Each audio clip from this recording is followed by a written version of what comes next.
Hello guys, അപ്പോൾ ഇന്ന് പതിവ് പോലെ ട്രെയിനിലാണ് യാത്ര. കാസർഗോഡ് ബ്രാഞ്ചിലാണ് വർക്ക്.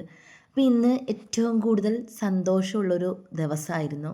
ഒരുപാട് വർഷം അങ്ങ് ബാക്കിലോട്ട് പോയ പോലെ. കാരണം അന്നേരം കഴിച്ച ഒരു പഴം ഇന്ന് കഴിക്കാൻ എനിക്ക് അവസരം കിട്ടി.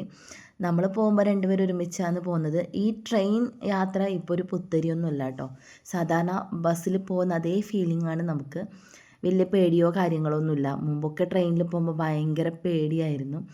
ഇവിടെ ഒന്നാകെ ഞാൻ ഇങ്ങനെ ട്രോളുന്നുണ്ടായിരുന്നു. പക്ഷേ കക്ഷിയൊന്നും മിണ്ടാതൊന്നും അവസാനം കത്തിയത്. അങ്ങനെ ബ്രാഞ്ചിലെത്തി. ഒരു ക്ലയൻറ്റ് വരാൻ വേണ്ടിയിട്ട് നമ്മളവിടെ കാത്തു നിന്നു. അപ്പോൾ അങ്ങോട്ടും ഇങ്ങോട്ടും പരസ്പരം നോക്കി നിന്ന് ഞാൻ പറഞ്ഞു ടാഗ് എന്നൊരു സാധനം ഉണ്ട്, കഴുത്തിലൊക്കെ ഇടണം എന്നൊക്കെ പറഞ്ഞ് അവളെ നന്നായിട്ട് ട്രോൾ കേട്ടോ. പാവം അത് എടുത്ത് ഇടാൻ വേണ്ടി പരതിയുന്നുണ്ടായിരുന്നു. പക്ഷെ ഞാനത് ഒന്ന് വീഡിയോ എടുക്കണ്ട വിചാരിച്ചു, പാവല്ലേ. അപ്പോൾ ആ പറഞ്ഞൊരു ഫ്രൂട്ട്സ് ഇല്ലേ, ഒരു പഴം എന്ന് പറഞ്ഞിട്ടില്ല, അത് ഇതാണ്, ഇവനാണ് നമ്മുടെ ഞാവൽപ്പഴം. കാസർഗോഡ് ഇതിനെ കഞ്ഞിപ്പഴം എന്ന് പറയാറുണ്ട് കേട്ടോ.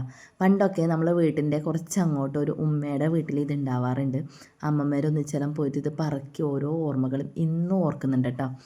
അപ്പോൾ അത് കഴുകി വൃത്തിയാക്കി കയ്യിൽ പിടിച്ചു. പിന്നെ റിട്ടേൺ പോകുന്ന സമയത്ത് അത് ട്രെയിനിൻ്റെ ഒരു സൈഡ് ഞാൻ തൂക്കിയിട്ടു. പിന്നെ ഒരു ക്ഷമയും ഉണ്ടായിരുന്നില്ല. നമ്മൾ ഓരോന്നായിട്ട് അത് കഴിക്കാൻ തുടങ്ങി. അടിപൊളിയാണ് കേട്ടോ. ഇതിൻ്റെ ഒരു പ്രത്യേകത എല്ലാവർക്കും അറിയാമല്ലോ. ഇത് കഴിച്ച് കഴിഞ്ഞാൽ നമ്മളെ നാവ് നല്ല നീല നിറം ഉണ്ടാവും. ഇത് നല്ല മധുരവും ഉണ്ട് കേട്ടോ. നല്ല വലിയ ഞാവലാണ്, നല്ല മധുരമുണ്ട്. എനിക്കിപ്പം തന്നെ പറയുമ്പോൾ വായിൽ കപ്പലോടുന്നുണ്ട്. അപ്പോൾ ആ നീല നിറം ഇടയ്ക്കിടയ്ക്ക് എല്ലാവർക്കും ഇങ്ങനെ കാണിച്ചു കൊടുക്കും. കണ്ട എൻ്റെ വായി മൊത്തം നീല നിറമായി. കാരണമൊന്നും പറയില്ല, പക്ഷേ എല്ലാവർക്കും അതറിയും. ഇത് ഒരുപാട് ഗുണങ്ങളുള്ള ഫ്രൂട്ട്സാണ്, ഔഷധ ഗുണമുള്ള ഫ്രൂട്ട്സാണെന്ന് പറഞ്ഞേക്കാം. ഷുഗറിനൊക്കെ നല്ലതാണെന്ന് പറഞ്ഞേക്കാം. അപ്പോൾ ഇന്നത്തെ വീഡിയോ ഇത്രയേ ഉള്ളൂ. Tata bye, see U.